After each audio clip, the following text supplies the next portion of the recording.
Hi, I'm looking for... Stadia? What? What's Stadia? Stadia is only the newest, most logic-defying, mind-bending, absurd gaming platform on Earth! Forget boxes, forget consoles, just your games, your screens, and electric air.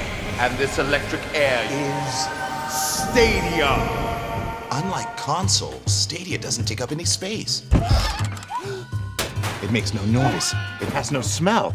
Watch. Go find Stadia, boy. Don't worry. You'll never find it. Okay. You can play Stadia with this. Stadia likes to party. Up to 4K, 60 FPS. He'll show us. 4K, 60 FPS. With Stadia, you can go virtually anywhere. Live anywhere. This is amazing! Play with any who. So we're inside a game! I think I know that guy! Gary! Stadia is gaming for free-range humans. Gary! Stadia travels across screens. Gary! No downloads, no updates, no waiting. Stadia bends time and space to take you straight to your game. So Stadia's the pencil! Technically, this is Stadia. Stadia's streaming pipeline leverages decades of Google research. Is that a dog? He actually found it. Stadia is the games you're looking for. Stadia is so impossibly mind-bending, so free to move from screen to screen, so not dependent on downloads or updates. It's like nothing. Nothing you've ever played games on before! Unthink the things you think are things. Free your mind at the one place for all the ways we play. Stadia! Wow. Do you guys maybe have... Stadia? Hi everyone, and thanks for tuning in. My name is Justin Lambros, and I'm the executive producer working on Stadia Games and Entertainment at Google. My background is I've been at Google for about 2 years, and I've been in the games industry for over 20 years. I started as a video game journalist, and then I worked in console, PC, handheld development at places like LucasArts, Electronic Arts, Sega of America. I ran the interactive division at Marvel Studios in 2007, 2008. Spent a little bit of time doing mobile and social games as well before I came here at Google. Today I have Jade Raymond and Erin Hoffman-John, two of my colleagues from Stadia here with me. And we'll be chatting with you about our work on Stadia. So you can check out more about Stadia in the description of this video, and we'll also be answering some of your questions in the live chat. So don't forget to put in any burning questions that you may have. Now I'll hand it off to Jade and Erin to introduce themselves. Hi everyone, I'm Jade Raymond. I'm heading up Stadia Games and Entertainment. Whoa, that's a mouthful. Yeah.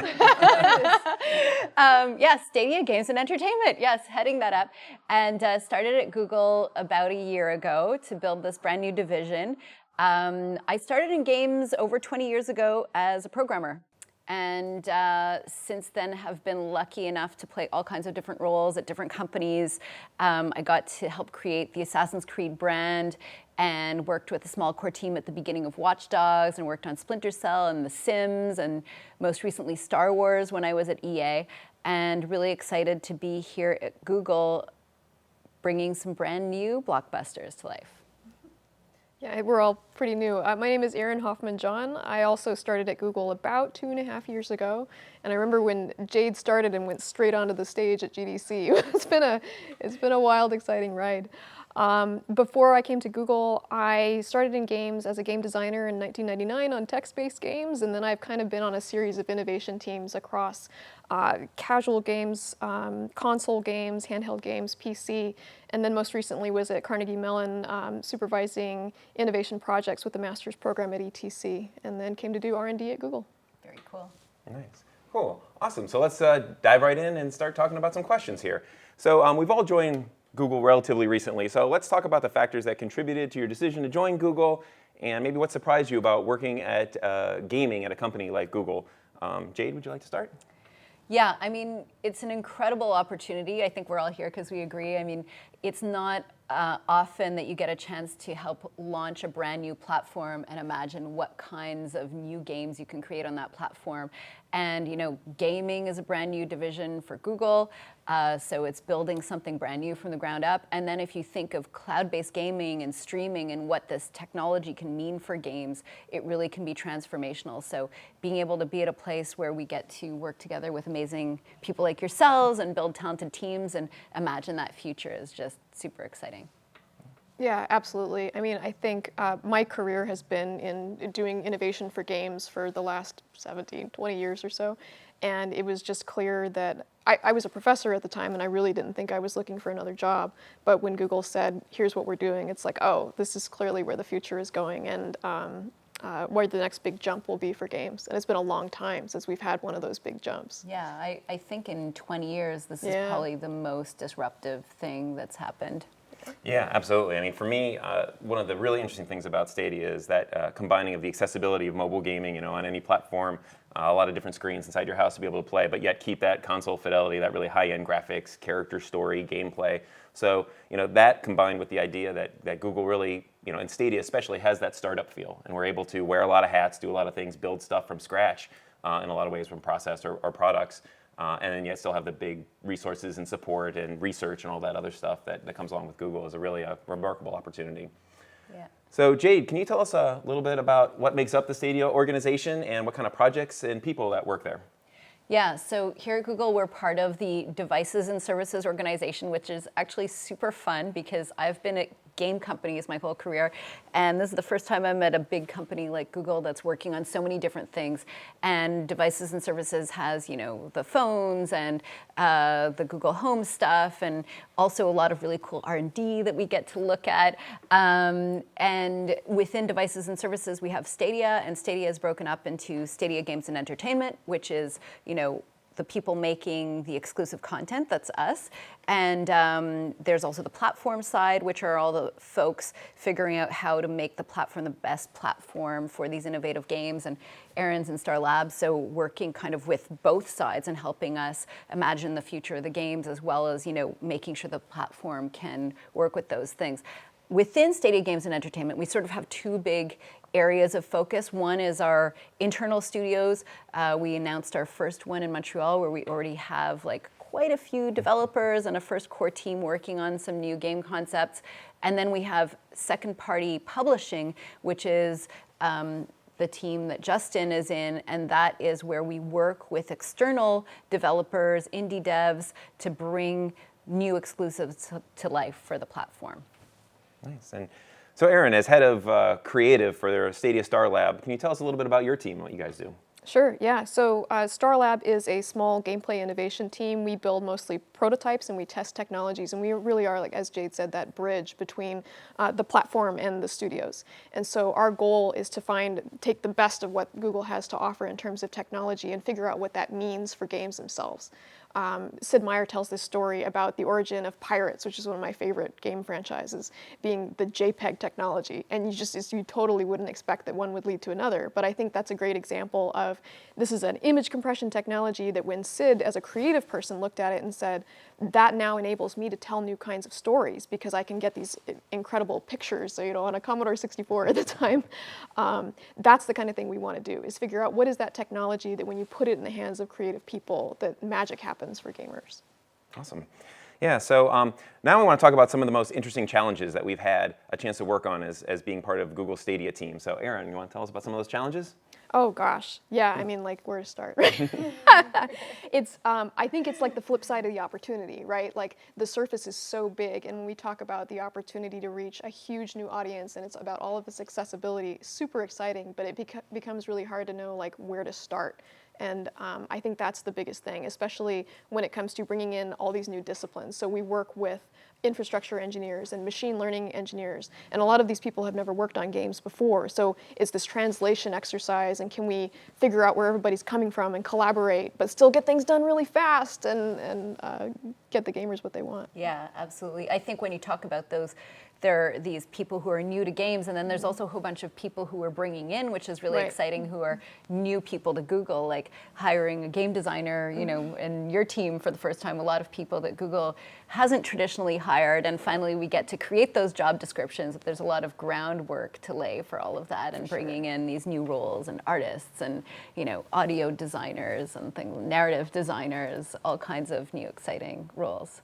Yeah, and for me personally, I think one of the interesting challenges has been as a producer, you're thinking about budget and schedule and quality, and you have this, framework that you work with. But at Google, it's about 10xing the idea and doing bigger, broader, bolder things. And so really trying to think of how those two kind of competing ideas can work together and live together. And so for us, we want to be ambitious, but we also want to make sure we deliver product that consumers will enjoy. So as a producer, that's been one of the really eye-opening pieces of being at Google. Yeah, absolutely. There's so many opportunities, and then the challenge and how do we pick the right ones and prioritize them, because each one could drive so much cool innovation, right? Yeah, absolutely. Yeah. And on that note, what excites you most about the future of Stadia? Yeah, well, there are a couple things that excite me. I mean, two big things, a lot of things actually, but two big things. One is obviously all the innovation we've been talking about, having a game that really leverages the data center is your platform, real cloud native. What does it mean? What does it enable? These huge simulations, thousands of players. We've talked about some of them last year at GDC. And that's really what First Party Studios is trying to think about and find the magic in those new, what does that tech enable? And then the other thing, it was a slide behind Sundar when he was on stage at GDC last year, which is the platform for everyone, and bringing games to the next billion gamers. We have 2.5 billion gamers now, but with this kind of open platform accessibility where people can play anywhere, and then getting to think about what are those game experiences that will appeal to these broad new audiences, and having that creative opportunity opened up. Yeah, I think so. I mean, I think it's an incredible privilege to be at Google. You have access to these amazingly smart people, definitely the smartest people that I've ever met. And it's like you can have your mind blown with technology every day, which is one side of it. But then the flip side of that is that concept of the next billion and the idea of everyone. And if we are going to get to the next billion gamers, that just implies such a wide audience, and I think Google really understands that. It understands that you have to get to new people and who maybe have never even considered games before, and that opportunity is, I think, I hear that over and over from people on the Stadia team and at Stadia absolutely. Games and Entertainment. It's about this opportunity to reach a new audience. Absolutely. Yeah. And to borrow a phrase that our creative director talks about is getting, when people, you don't have to ask them if they watch TV or movies, everybody does that, but in games there's still that kind of self-identification factor. And so as we're rolling out to this next billion, how do we get to the point where just everyone's playing games? They don't have to, are you a gamer before they talk about the game? They're just, they jump in, start playing the game. I think that's one really exciting thing to talk about what you guys are mentioned, but also I think the other thing is how the cloud will change the game development process. Are there tools that we can create? Is there a way we can make game development easier? Is there a way that AI or machine learning can create more interesting worlds or faster, bigger, all sorts of different things. And so not only getting to a bigger audience, but then empowering those developers to reach them. Absolutely. I mean, the way you get to, a billion new gamers is by enabling 100 million new developers to create new content, right? And we're here talking on YouTube, which is a platform that's been great at that, is democratizing creation of linear content, and we can democratize the creation of interactive content also with Stadia, which is part of the dream of some of the stuff we're working on. Yeah, absolutely. Cool. So this will be our last question before heading into the live Q&A portion. But as our Stadia teams are hiring, what qualities are you looking for when we're building out these teams? Erin? Yeah, I mean, obviously we're looking for people that are interested in technology and are good at what they do. But I really think that people think about Google as a technology company, and when I go and talk to even like high school students, I say, pay attention in your English language arts classes, because I use that today more than any other skill in terms of communicating and bringing people together, because the scale of what Google's trying to do, and even my team is a pretty small team, but it's so cross-disciplinary. Like, we're used to games being cross-disciplinary. There's art and there's audio and there's programming, but now we're trying to bring in machine learning. Now we're trying to bring in infrastructure engineering, and that means that it really stretches your ability to empathize and communicate and listen, and I think those skills are just critical. Yeah, having the collaborative team work skills is a must. I think for me it's, obviously we want people with game development experience, preferably, and we have a certain number of roles where that's a requirement. But we also have roles where we are looking for people who can make those new kinds of games and think differently and innovate. So we are looking for quite a few roles at new types of profiles, people from different industries who can bring a unique perspective on things. And I'd say, the underlying commonality has to be a passion for innovation and games, and just really having a vision and desire to do something new and different. Yeah, I think that's really key. I think for us, especially on the publishing side, we want to have that passion, but we also want to have that client-facing kind of service attitude where we can really empower these developers. How do we connect them with all these really smart people building out this cloud technology? And also keeping that startup mentality. I think that will always be part of Stadia, where it's thinking outside of the box, do something different that maybe a different publishing organization or a different developer hasn't done before. And I think that would be a really exciting opportunity for us as well. So I think we've wrapped up our original early portion. Now we're going to jump in and take some questions from the viewers. So I'm going to look at my screen here and start pulling up some questions. To start, we have at Michael T. He asks if there's any recommendations for folks looking to join the Stadia team that you wish you knew before applying. Jade, you want to cover that one? Folks looking for, recommendations that I wish I knew before applying.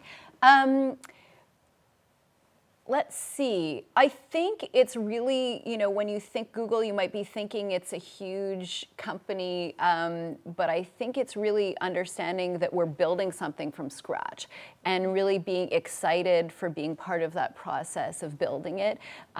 This isn't going to be, you should definitely know this isn't going to be like coming into maybe a traditional existing game development company where, everyone knows what a level artist does and sit here and make your level. Like, to your earlier point, we're really in a startup atmosphere. We really are creating this kind of flat structure where everyone is pitching in many different ways. And so that has to be something that you're excited about and looking forward to doing.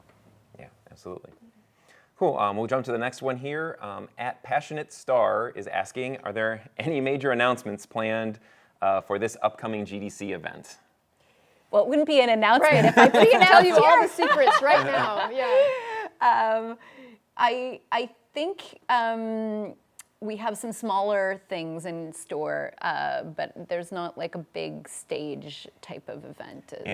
Last year was a really big coming out for us, so obviously I don't think we're going to match that sort of thing. But GDC is a great opportunity for us to meet with all the people from around the industry that come in, and so I think a big part of it for us, I think more so this year than the big announcement, is really getting to meet with those partners, either the established partners that we have or touching base with all the new folks that we can hopefully bring into the Stadia ecosystem coming up. We will have a booth, and you're giving a talk, right? You're giving a talk. Yeah. So StarLab has some stuff for GDC. GDC is, we try to make it such a developer-focused event, and it's really about like reaching out to them, and it's still a long process of saying, what does it really mean when the data center is your platform, and having those conversations. And so we have some technologies that we'll be showing, and you can keep an eye on the blog, I think, there'll be a little bit of teasing about what we'll talk about at GDC there. Great. Yeah, and there are a couple of other talks that Kim Swift, who's on our team, who is like the co-creator of Portal, that some of you may know of, is going to be giving a talk.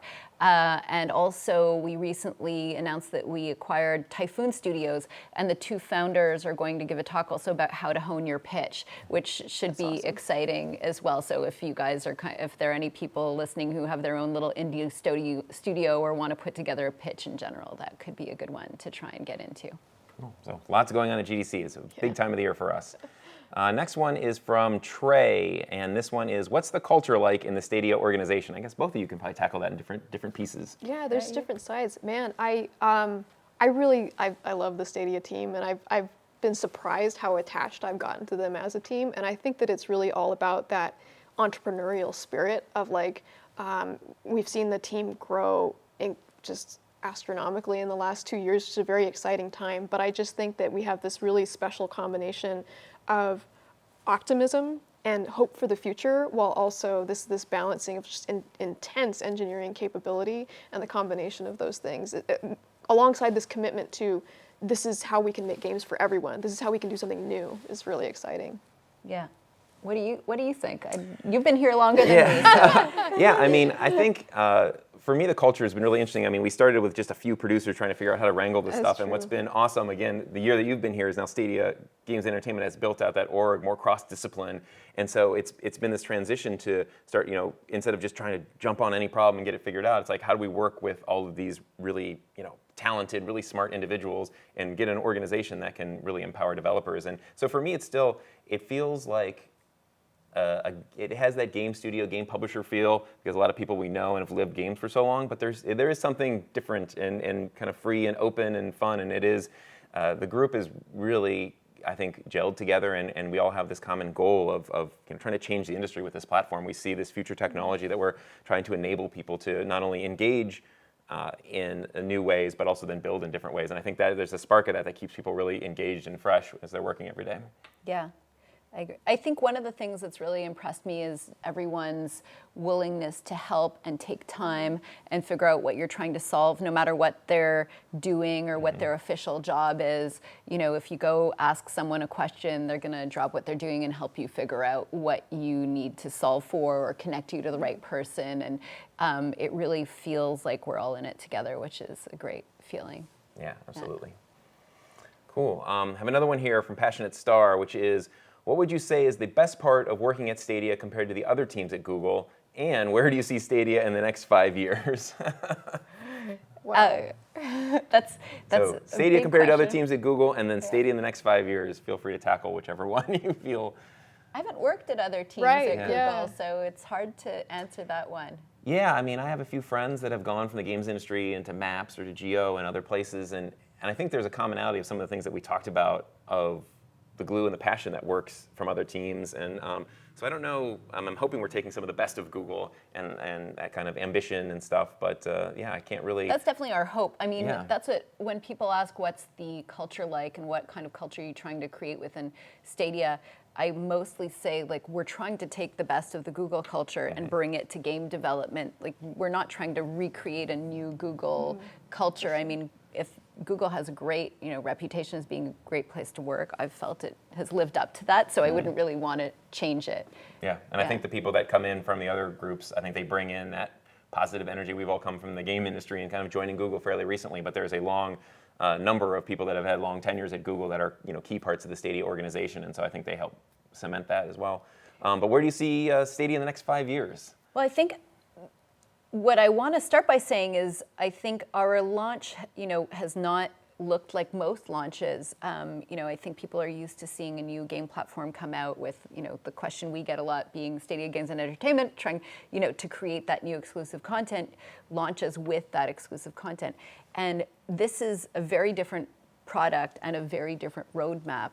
It started with laying cables across the ocean and, connecting new data centers. Like, to make this tech work, custom silicon needed to be made to, have video streams encrypted and decrypted more quickly. I mean, a lot of stuff has gone on in the background. And this is part of a really long-term plan, where we launched and we're iterating daily.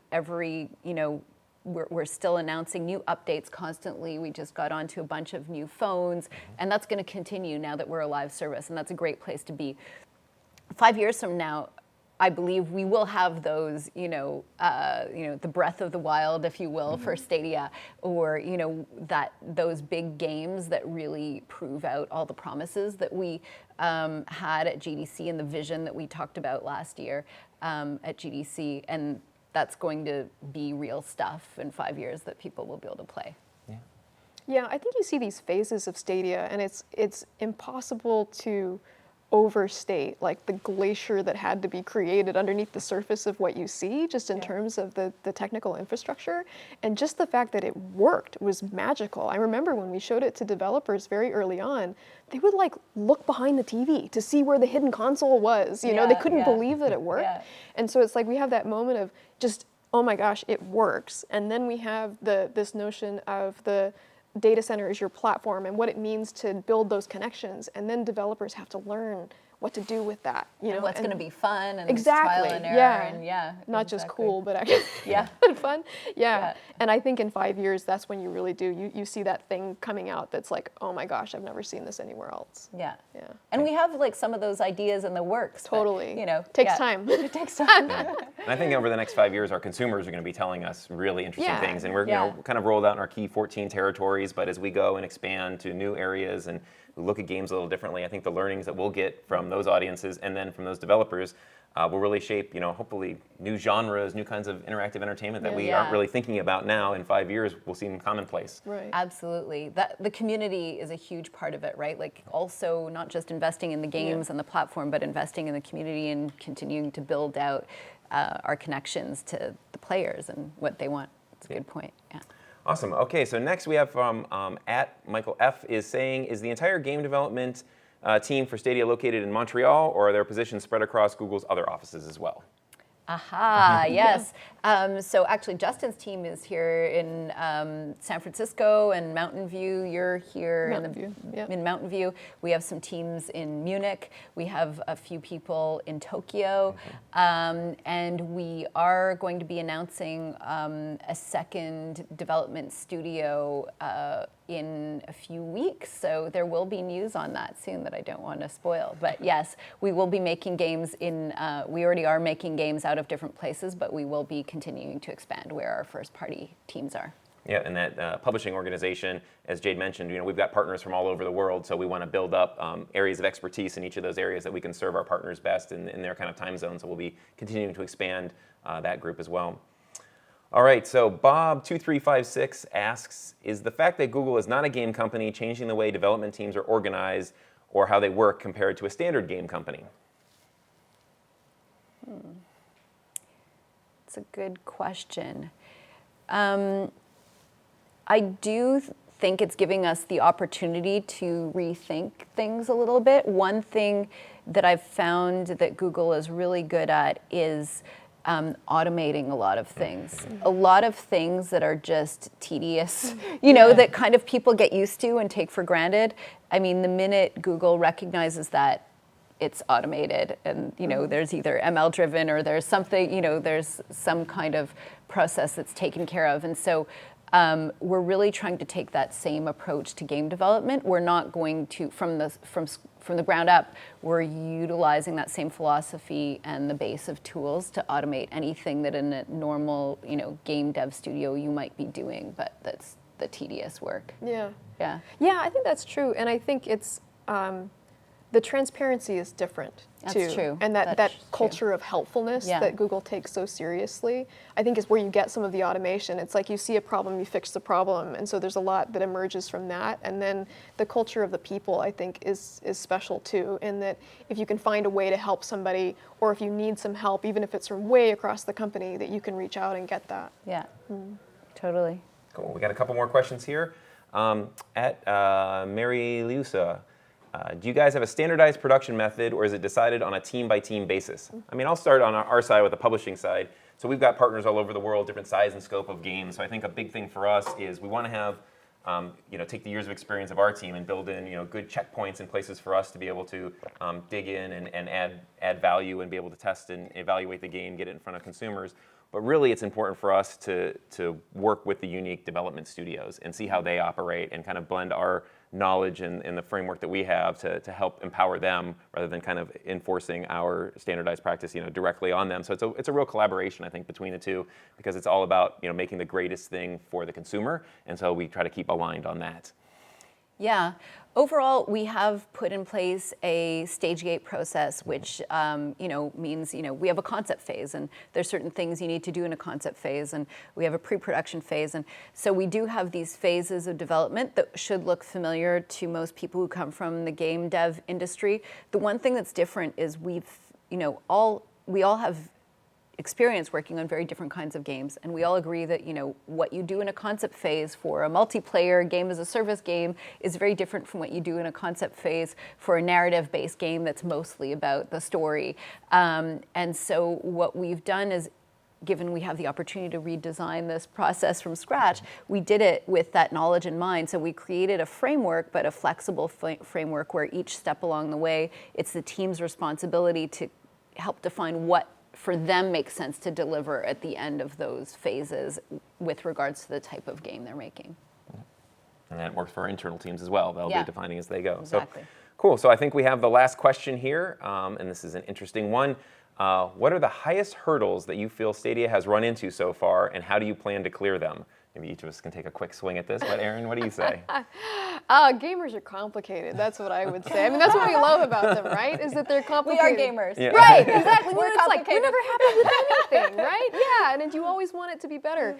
I think that biggest hurdle has been that question of when was the last time there was a genuinely new console? Oh, 20 years ago. Oh, that's before an entire generation of gamers. And so just doing this all over again, I think has been the most fascinating process. We really are building everything from the bottom, and that's the biggest hurdle. I think the biggest hurdle is, content We have to, I think all of the exciting features that Stadia is bringing forth don't mean anything until we have the games that utilize them and make them exciting for players, right? And so, we feel, I guess, especially in our group where we're making the games and responsible for bringing those things to life, like we feel like we've really got to get cracking and get those awesome games that demonstrate these things out the door.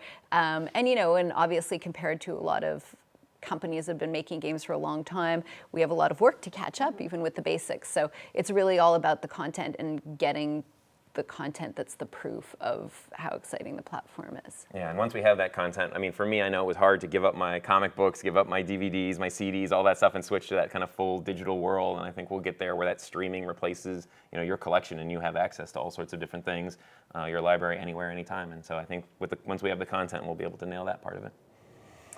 Awesome, so I think that wraps up our Q&A session. Thank you so much for submitting questions and tuning in. Be sure to subscribe to Life at Google for more videos about working at Google, and you can check the links in the description box for more open roles on our Stadia teams. And you can also RSVP on a forum to then send your information straight to our staffing teams, and you'll receive relevant information about other virtual Stadia events that will come in the future.